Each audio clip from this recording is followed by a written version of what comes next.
text, audio, and video news of the globe from Scientific Television. Don't forget to like, comment, and subscribe with us. Thank you. Now listen to the headline news. Rare earths and data centers. India pushes local industry as global tensions rise. U.S. Commerce Secretary Lutnick planned Epstein Island visit, emails show. Epstein sent $75,000 to accounts linked to Mandelson, files suggest. Second Epstein victim claims she was sent to UK for sex with Andrew, lawyer says. Pakistan to play at T20 World Cup, but refuse to face India. Iran's supreme leader warns of regional war if U.S. attacks. 15 miners killed by Russian strike in Ukraine, energy company says. Rape trial puts Norway's royal family in unwelcome glare of public. Deadly gun and bomb attacks hit Pakistan's Baluchistan province. 5 killed in gas explosions in Iran, officials say. Boy 5 and father detained by ICE return to Minnesota after release. Teenager dies from Swiss bar fire injuries, bringing death toll to 41. Melania director Brett Ratner pictured cuddling woman in Epstein files.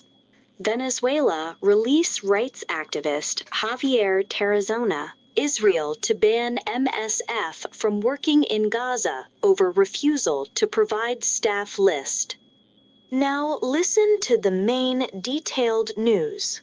India's Finance Minister, Nirmala Sitharaman, has presented the 2026-27 annual budget, highlighting record infrastructure investment, increased defense spending, and a push for manufacturing in strategic sectors such as semiconductors and rare earth minerals.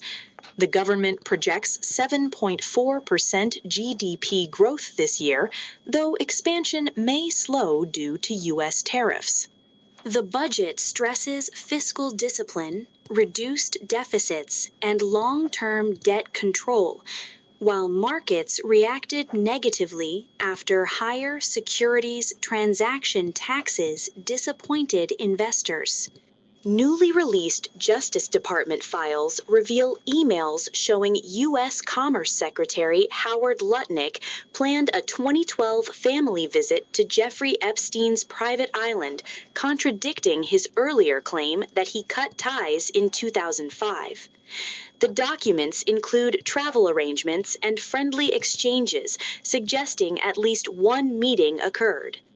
Officials stress Lutnick faces no accusations of wrongdoing, yet the disclosures have revived scrutiny surrounding Epstein's network and public transparency and accountability debates. New U.S. Justice Department documents suggest Jeffrey Epstein sent $75,000 in payments linked to accounts connected to Lord Mandelson between 2003 and 2004. Mandelson says he has no recollection of receiving the money and questions the record's authenticity. Newly released files also include images of him with an unidentified woman. Authorities stress inclusion in the files does not imply wrongdoing, yet the revelations have renewed political controversy and public scrutiny. A second woman alleges Jeffrey Epstein sent her to the UK in 2010 for a sexual encounter with Andrew Mountbatten Windsor at Royal Lodge, according to her lawyer. She says she later toured Buckingham Palace. The former prince has not responded publicly. Authorities cannot confirm the visit without revealing her identity. The claim revives scrutiny of Andrew's past links to Epstein, following earlier allegations and previous civil settlements connected to survivors. Pakistan has confirmed it will compete in the men's T20 World Cup, but will boycott its scheduled match against co-host India. The teams were due to meet in Colombo under a neutral venue agreement. Bangladesh earlier withdrew over travel safety fears and was replaced by Scotland. The International Cricket Council has not announced sanctions. Pakistan remain in Group A and enter the tournament after a strong series sweep against Australia. Iran's supreme leader, Ayatollah Ali Khamenei, warned that any U.S. attack would trigger a regional war as Washington increases military presence near Iran. The U.S. aircraft carrier USS Abraham Lincoln is operating nearby while tensions grow over Iran's nuclear program and protest crackdown. Both sides signal possible negotiations, yet explosions inside Iran and threats over the Strait of Hormuz have heightened anxiety across the Middle East and global energy markets. A Russian drone strike in eastern Ukraine killed 15 miners traveling on a company bus, Ukraine's energy firm DTEK said, with 7 others injured. Separate attacks killed additional civilians, including victims at a maternity hospital in Zaporizhia. Ukrainian officials condemned the strikes as attacks on civilians. The violence comes amid continued assaults on energy infrastructure and delayed diplomatic talks aimed at ending nearly 4 years of war.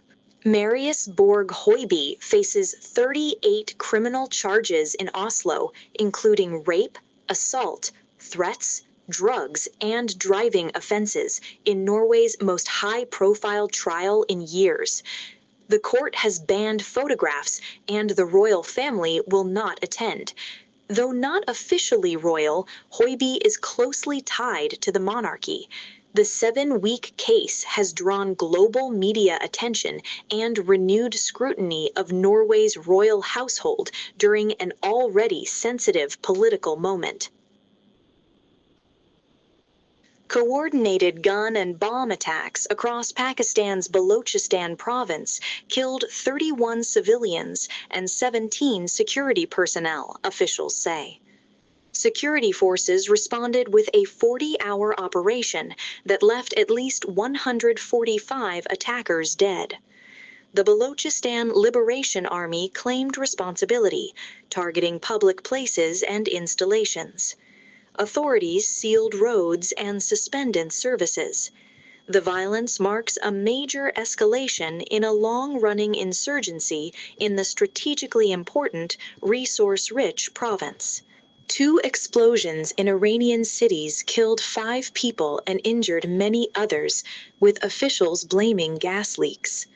A blast in Bandar Abbas destroyed parts of an apartment building, while another explosion in Ahwaz caused multiple deaths. Authorities denied rumors of military targeting.